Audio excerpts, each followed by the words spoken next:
You have made a simple choice. You know not how to choose a man, Romeo? No, not he. Though his face be better than any man's, yet his leg excels all man's, and for a hand, and a foot, and a body, though they be not to be talked on, yet they are past compare. He is not the flower of courtesy, but I'll warrant him, gentle as a lamb. Go thy ways, wench, serve God. What, have you dined at home? Oh no, for all this I didn't know before. Let's just heal our marriage, what of that? Lord, how my head aches! Oh, what a head have I! It beats as if it would fall into 20 pieces, and my back at the other side. Oh, my back, my back. Be sure you're hard for sending me about to catch my death with jaunting up and down. Ay, Faith, I am sorry that thou art not well. Sweet, sweet, sweet nurse. Come, what says my love? Your love says, like an honest gentleman, and a kind, and a courteous, and a handsome, and, I warrant, a virtuous. Where is your mother? Where's my mother? Why, she is within. Where should she be? How oddly thou repliest. Your love says, like an honest gentleman. Where is your mother? Oh, God's lady dear, are you so hot? Mary, come up, I trow. Is this the poultice for my aching bones? Henceforward you do your messages yourself. Here's such a coil. Come, what says Romeo? Have you got leave to go to shrift today? I have. Then hie you to Friar Lawrence's cell. There stays a husband to make you a wife. Go, out to dinner, hie you sound. Hide a high fortune, honest nurse, farewell. Consider it not so deeply. These deeds must not be thought after these ways, so it will make us mad. Methought I heard a voice cry, sleep no more. Macbeth does murder, sleep, the innocent sleep, sleep, then hits up the raveled sleeve of care. The death of each day's life, sore laborers bad, balm of hurt minds, great nature's second course, chief nourisher in life's feast. What do you mean? Still it cried, sleep no more. To all the house, Macbeth shall sleep no more. Who was it that thus cried? Why, worthy Thane, you do unbend your noble strength to think so brain-sickly of things. Go, get some water and wash this filthy witness from your hand. Ugh, why did you bring the dagger from the place? It must lie there. Go, carry it and smear the sleepy grooms with blood. I'll go no more. I'm afraid to think what I've done. Look on't again, I dare not! Give me the dagger. The sleeping and the dead are but as pictures. 'Tis the eye of childhood that fears a painted devil. If he do bleed, I'll gild the faces of the grooms withal, for it must seem their guilt. Whence is that knocking? How is it with me when every noise appalls me? What hands are here? They pluck out mine eyes. Will all great Neptune's oceans wash this blood clean from my hand? My hands are of your color, but I shame to wear a heart so white. I hear knocking at the south entry. Retire we do to our chamber. A little water clears us of this deed. How easy it is then. Your constancy hath left you unattended.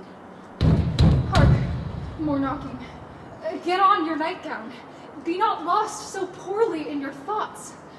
To know thy deed, 'twere best not know myself. Wake Duncan with thy knocking! I would thou couldest! Are you the lady of the house? If I do not usurp myself, I am. Most certain. If you were she, you do usurp yourself. For what is yours to bestow is not yours to reserve. This is for my commission. I will on with my speech in your praise, then show you the heart of my message. Now, sir, where lies your text? In Orsino's bosom. In his bosom? In what chapter of his bosom? To answer by the method, in the first of his heart. Oh, I have read it. It is heresy. Have you no more to say? I see what you are. You are too proud. But if you are the devil, you are fair. My lord and master loves you. Oh, such love could be but recompensed, though you were crowned the non-paralleled beauty. How does he love me? With adorations, fertile tears, with groans that thunder love with sighs of fire? Your lord does know my mind. I cannot love him. Yet I suppose him virtuous, know him noble, of great estate and fresh and stainless youth, and voices well divulged, free, learned, and valiant, and in dimension, in the shape of nature, a gracious person, but yet I cannot love him.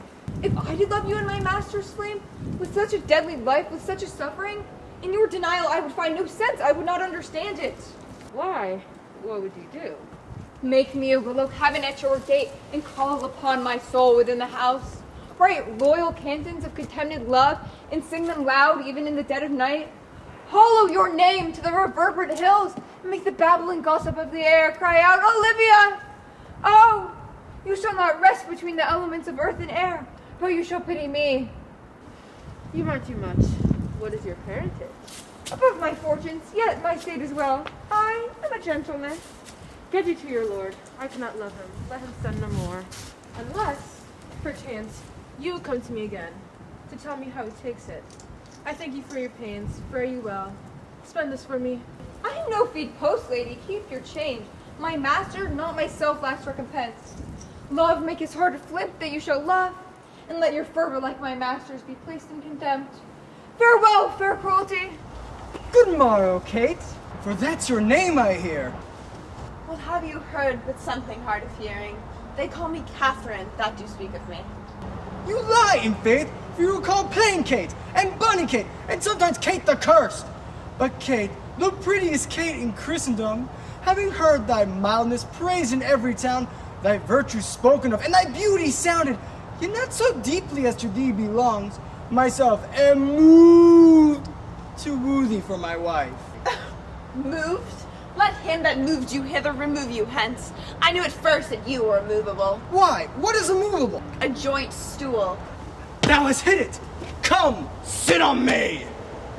Asses are made to bear, and so are you. Women are made to bear, and so are you. I know so straight as you, if me you mean. Come, you wasp. I faith you are too angry. If I be waspish, best beware my sting. My remedy is then to pluck it out. Aye, if the fool could find where it lies. Who knows not where a wasp does keep his sting? In his tail? In his tongue. Whose tongue?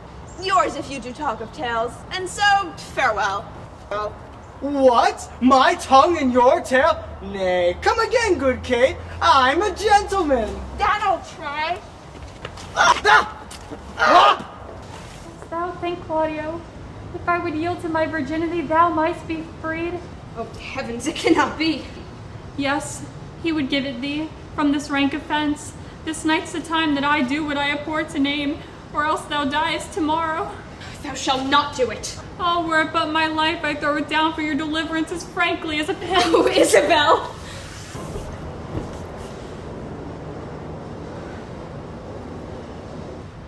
What says my brother? Death is a fearful thing. And shamed life a hateful. Aye, but to die, and to go we know not where. To lie in cold obstruction and to rot, to be imprisoned in the viewless winds and blown with restless violence round about the pendant world, or to be worse than worst. For those that lawless and uncertain thought imagine howling, 'tis too horrible. The weariest and most loathed worldly life that age, ache, penury, and imprisonment can lay on nature is a paradise to what we fear of death.